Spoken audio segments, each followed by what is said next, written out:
Bienvenidos a BBC News. Hoy les traemos un segmento especial de política y relaciones internacionales.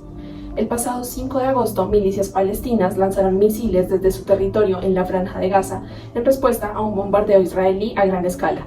En este hecho murieron 10 palestinos. Este tipo de enfrentamientos nos hacen reconocer que aún hoy la situación palestina amerita nuestra atención y entender por qué se puede clasificar como una nación sin Estado. Por esto, necesitamos una comprensión mucho más académica y tenemos dos invitadas, la doctora Paulina Ríos y Laura Cabrera. Bienvenidas. Muchas gracias, es un placer estar acá. Digo lo mismo, estos espacios siempre son gratificantes. Es un gusto para el canal tenerlas aquí. Siento que la manera más apropiada para empezar a desarrollar este segmento es entender el trasfondo histórico. Entonces, Paulina, cuéntanos cómo es esta historia palestina. Claro que sí, la cuestión palestina inicia con la caída de las murallas de Jericó, que se dan después de 7 vueltas a la ciudad. Los muros se cayeron y los israelitas se tomaron la ciudad. En adelante, la guerra entre los israelitas y palestinos fue constante. Esta caída se dio 1400 años antes de Cristo. Desde ya podemos ver que hay una connotación bíblica y religiosa de este conflicto. Sin embargo, no podemos caer en la falencia teórica de asumir a la religión como un elemento constitutivo del Estado, pues no lo es.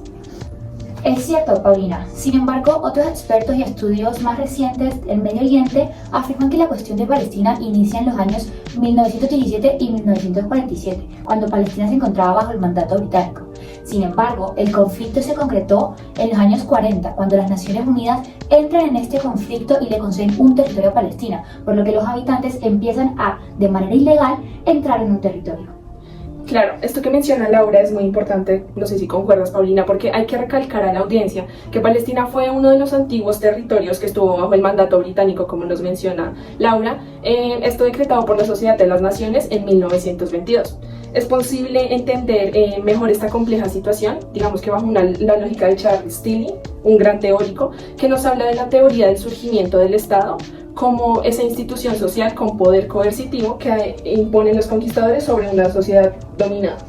Eso es cierto, Ana. Puede clasificarse a los británicos como los conquistadores en este contexto. Sin embargo, podría argumentarse que no fueron realmente tan vencedores ni ejercieron suficiente coerción, puesto que hoy en día Palestina, dentro de todas las cosas que no es, tampoco es una colonia o territorio del Estado británico. Ahí empieza la historia, pues con el tiempo todos estos territorios que estaban bajo el mando británico se convirtieron en estados independientes, menos Palestina. Paulina, que a Palestina, además de la presentación de asistencia administrativa y asesoramiento que estuvo en el mandato británico, también se incorporó en 1917 la Declaración de Balfour, donde se expresaba apoyo al establecimiento en Palestina de un hogar nacional para un pueblo judío. Además, durante el mandato de 1922 a 1947, una fecha muy importante como hemos podido notar, tuvo lugar la primera ola de inmigración judía a gran escala a este territorio, proveniente principalmente de Europa Oriental. En estos momentos que hemos analizado podemos notar que además de la religión ser un gran factor importante, pues en este conflicto también ha sido esos errores de organización que ha tenido en la historia de Palestina. Claro que sí. Además, se puede decir que Palestina es una nación sin Estado, también trayendo un poco al gran teórico Jelinek, profesor austriaco, el cual nos habla de los elementos constitutivos del Estado. Pues bien, Palestina sí tiene una población que claramente son los ciudadanos palestinos, pero el gran problema, creo yo, es que no tiene un territorio definido. Claro. Sí, porque lo que pasa con Palestina es que el territorio que se pensaba que iba a ser para ellos se dejó para la gran nación judía, la cual no tiene límite alguno. Entonces esto hace que sea muy común escuchar también que en Medio Oriente el factor revolucionario es algo muy importante. No sé ustedes sobre esto, ¿qué me pueden decir? Claro que sí, Ana, estoy totalmente de acuerdo con esta afirmación. Las reivindicaciones árabes a favor de la independencia y la resistencia a la inmigración judía desembocaron en una rebelión en 1937, tras la cual ambas partes recurrieron una y otra vez al terrorismo y a la violencia. Incluso el Reino Unido consideró, tras varias opciones para facilitar la independencia a esta tierra devastada por la violencia, y en 1947 se vio obligado a acudir a las Naciones Unidas para que resolvieran el problema de Palestina. Acá evidenciamos una vez más que ciertos rasgos y situaciones que tiene Palestina, la nación palestina, impiden que ésta se convierta en un Estado. Una vez más tomamos a Tilly, que explica que cuando la acumulación de coerción es alta, pero la concentración de esta es muy baja, lo que resulta es una soberanía fragmentada y no un Estado nacional. Este es el caso de Palestina, en la que hay acumulación de coerción por parte de grupos armados, grupos terroristas, las Naciones Unidas, Reino Unido, otros actores del sistema internacional. Sin embargo, no hay una concentración de esto, lo que resulta en una falta de Estado y más bien en una soberanía fragmentada. Tienes toda la razón, Paulina. Me encanta que cites a este autor Charles Tilly porque, como él menciona y como tú mencionas, la violencia ha sido un factor sumamente influyente en la cuestión de Palestina. Pues es que constantemente se ha intentado llegar a algún tipo de solución o llegar a algún tipo de resolución al conflicto, pero por medio de esta misma no se ha logrado. Y es por esto que tú mencionas. Esta acumulación de coerción y de fuerza, pero con baja concentración, no resuelve el problema puntual como lo mencionamos. Y es que esta suma de factores solo trae consigo una soberanía fragmentada. Pero también es necesario mencionar una segunda etapa, como lo mencionaba al inicio de la entrevista, cuando comprendemos entre 1948 y 1977, cuando las Naciones Unidas deciden estudiar y entrar con diferentes alternativas, se propuso poner fin al mandato británico y dividir Palestina en dos estados independientes, uno árabe-palestino y otro judío, en el que Jerusalén quedaría bajo un régimen internacional. Esta resolución es la 181-2 de 1947. Entonces es en ese momento donde podemos empezar a ver las tensiones que hay en Palestina. Correcto, así es.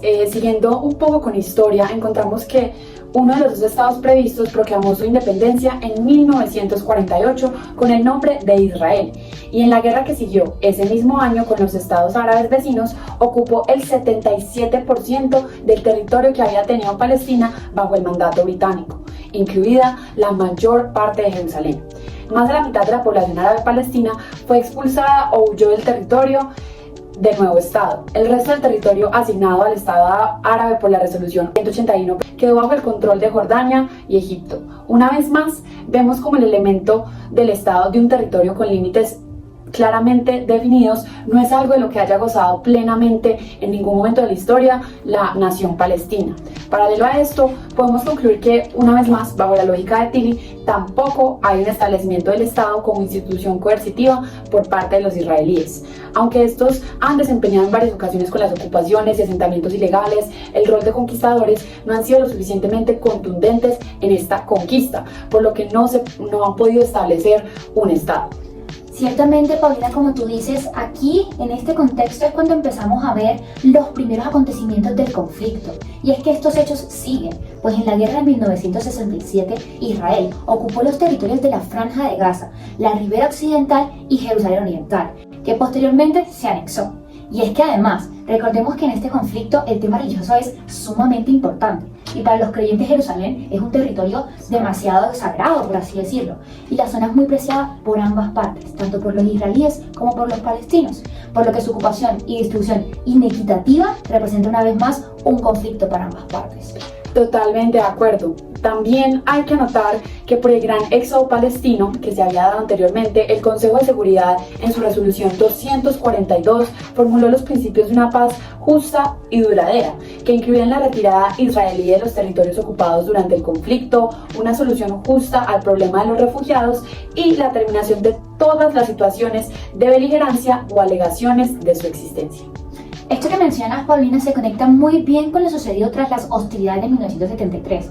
No sé si recuerden este hecho, pero dado que el Consejo de Seguridad aprobó la resolución 338, donde, entre otras cosas, pidió que las partes interesadas negociaran paz, en 1974 la Asamblea General reafirmó los derechos inalienables del pueblo palestino, a la libre determinación, a la independencia nacional, la soberanía y el regreso a los refugiados. Al año siguiente, la Asamblea General estableció el Comité para el Ejercicio de los Derechos Inalienables del Pueblo Palestino y otorgó a las organizaciones de liberación de Palestina la condición de observadora en la Asamblea y en las conferencias de las Naciones Unidas, lo cual es un puesto muy significativo e importante. Ok, todo esto que nos comentan es de la segunda etapa de la historia palestina, pero yo ahora les pregunto, si en esta resolución que nos mencionas, Laura, en el Consejo de Seguridad, se le reconoció al pueblo palestino como uno con libre determinación, con independencia nacional y con soberanía, ¿por qué no es un Estado? Qué buena pregunta. Gran pregunta, la verdad. Pues ya hemos expuesto la cuestión del territorio. Los límites que estableció las Naciones Unidas son difusos y dan lugar a que la soberanía israelí y la palestina, o el intento de ambas naciones de tener ese poder supremo y absoluto sobre límites establecidos, se sobrepasen el uno con el otro a la hora de ponerlo en práctica. Es claro que hay una población palestina. Eso no se discute, y es incluso por eso que se puede hablar de una nación palestina en un primer lugar. Acá se cumple uno de los tres elementos constitutivos del Estado que propone Jelinek. Sin embargo, no es el caso del tercer elemento, el elemento del poder. Retomando una vez más al autor estadounidense Charles Tilly, gran teórico estadounidense en temas de Estado, este describe al Estado como organización de poder coercitivo que se diferencia de las organizaciones de parentesco y suele primar sobre todas las organizaciones dentro de un territorio de dimensiones considerables. En el caso palestino, no se puede distinguir con facilidad una organización con poder coercitivo que prime sobre las demás. Hay varias de estas organizaciones como las Naciones Unidas, grupos revolucionarios, funcionarios públicos, pero ninguno parece tener imperium o tener un poder de mando y capacidad de imposición y sometimiento absoluto. Sin embargo, sí tienen lo que George Jelinek, profesor austríaco que ya hemos mencionado, clasificaría como dominio. Pues aunque es claro que el terrorismo, por ejemplo, entre las otras organizaciones ya mencionadas, causa miedo en Palestina y ejerce algún tipo de poder, no ha tenido la capacidad de someter y dominar a la población palestina de manera perpetua ni, al fin y al cabo, institucionalizarse. Perdone que me ponga sentimental, pero es que el tema es muy fuerte. Pero por otro lado, Paulina, todo lo que dices es completamente cierto. Estos autores explican muy bien por qué teóricamente Palestina no es un estado. Pero ¿sabes qué, Dana? A mí me gustaría mencionarles cuáles podrían ser ciertas razones. Un lado positivo. Un lado positivo, Gracias. porque este tema me conflictúa mucho. Y es que algunas razones para argumentar que Palestina sí es un estado, entre las características teóricas que los mencionan ciertos teóricos como Ramos y Morton Frey, es que argumentan que un estado se origina pues, de realizar una transformación interna. Esta transformación interna, explican Ramos y Frey, que se realiza al dejar un vínculo familiar y conectarse con un vínculo diferente a este. En este caso de Palestina vemos que no tienen un territorio, pero este vínculo llega a ser el cultural. La cultura en Palestina es impresionante y es por eso que tras todos estos años los palestinos no han cedido. Entonces digamos que Palestina podría cumplir con esta principal característica de un estado, una transformación interna. Pasan de tener un vínculo familiar a tener un vínculo externo, como la cultura. Por otro lado, vemos que en Palestina, como en otras naciones, existen jerarquizaciones. ¿Qué es una jerarquización? División en clases. En Palestina podemos notar que existe cierta división de clases, por ejemplo con el duque, que es un millonario, que es un reconocido personaje para la historia palestina, muy importante y que tiene mucho poder. Pero por otro lado tenemos a la clase obrera, a la clase trabajadora, que en esta cuestión de Palestina, que en este conflicto es la más marginada, y es por eso que me pone tan sentimental este tema. Claro, y en definitiva hay razones tanto teóricas para decir que Palestina no es un estado como nos explicó Paulina, pero también hay una perspectiva positiva para decir que sí lo es. Sin embargo, creo que siempre volvemos sobre un elemento constitutivo del estado que es el reconocimiento internacional, ¿no? No sé ustedes aquí, pero para mí es paradójico que Palestina haya sido reconocida en múltiples ocasiones por distintas autoridades, organizaciones, pero por otras no. Entonces aquí volvemos sobre el hecho de que el reconocimiento internacional es importante no en la cantidad de estados, organizaciones que la reconozcan como un estado, sino sobre la calidad. Así es. Y es que además, en septiembre de 1983, la Conferencia Internacional sobre la Cuestión de Palestina adoptó los siguientes principios. Primero, la necesidad de oponerse a los asentamientos israelíes y a las iniciativas israelíes para cambiar el asunto de Jerusalén. El derecho de todos los estados de la religión a existir dentro de las fronteras reconocidas internacionalmente y el logro de los derechos legítimos e inalienables del pueblo palestino, como lo hemos mencionado anteriormente. Pero sabes, Dana, como menciona Paulina, por otro lado es que en 1990 inicia el proceso de paz, donde tras sucesivas negociaciones se da un negociamiento mutuo tanto entre el gobierno israelí como con la OLP, como representante del pueblo palestino. Y es que se firma la Declaración de Principios sobre la Disposición relacionada con un gobierno autónomo, provisional, que también se conocería como el Acuerdo de Oslo.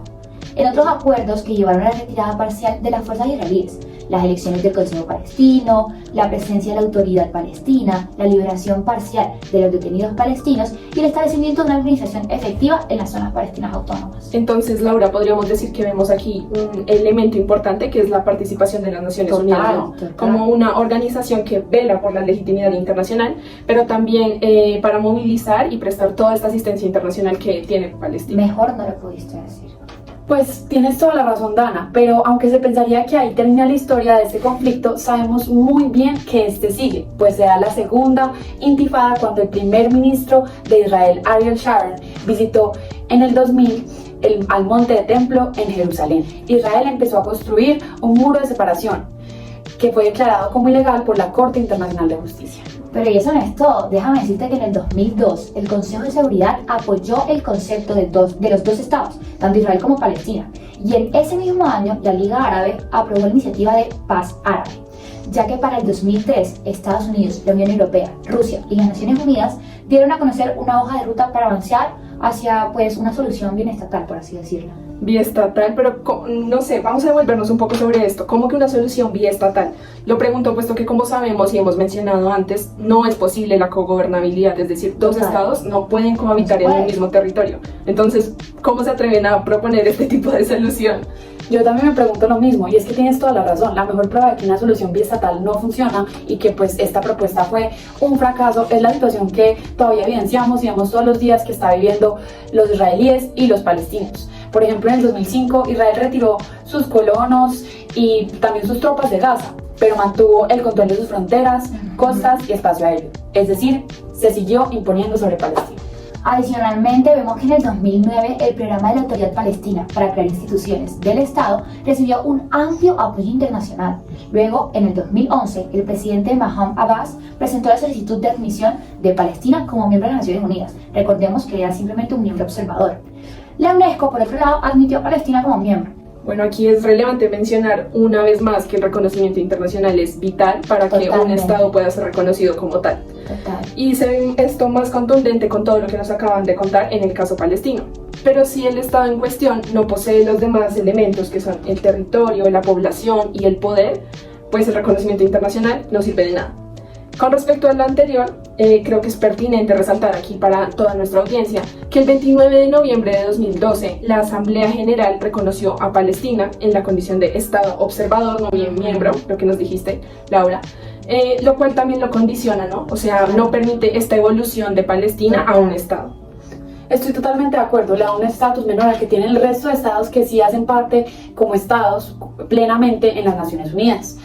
La verdad es que he evidenciado que cuando en Oriente hay temas de naciones o sociedades sin Estado es una cuestión verdaderamente problemática. De alguna manera, y me parece raro, pero aún así siento que la opinión pública es reacia a la idea de reconocer a Palestina como un Estado por el simple hecho de tratarse de una nación de Oriente. Me da la sensación de que tienen una lógica muy hegeliana, por decirlo de una manera, refiriéndome a George Hegel, filósofo alemán. Pues consideran que la verdadera historia es en Occidente y el desarrollo desemboca en este mismo lugar, haciendo algo tan moderno o civilizado como el Estado, que este se ha visto verdaderamente como una anomalía o algo imposible que se dé en Oriente. Claro, y es que actualmente se discute si Palestina es o no es un Estado, dado que sus límites territoriales son motivo de disputa con Israel, cuya calidad de Estado no es discutida, es importante aclarar. Además, su territorio está separado geográficamente. Con este tema del territorio vemos que hay dos fuerzas intentando cohabitar en el mismo territorio. Sin embargo, como ya hemos expuesto y mencionas tú, Dana, hoy la cogobernabilidad no es posible en un Estado. Un Estado impone sobre el otro, y en este caso Israel sobre Palestina, aunque no lo haya hecho de manera absoluta. Y esto se evidencia en la evolución geográfica que ha tenido el territorio en cuestión. Bueno, vemos que esto es algo demasiado extenso, me gustaría tenerlas si es posible en otra sesión, pero por hoy muchas gracias a ambas, muchas gracias Laura, Paulina, y pues a ustedes, nuestros televidentes, por acompañarnos hoy. Los esperamos en el próximo segmento. Muchas gracias a todos. Gracias a todos, gracias Dana. Este espacio fue magnífico y gratificante. La verdad que sí. Hasta luego, muchas gracias.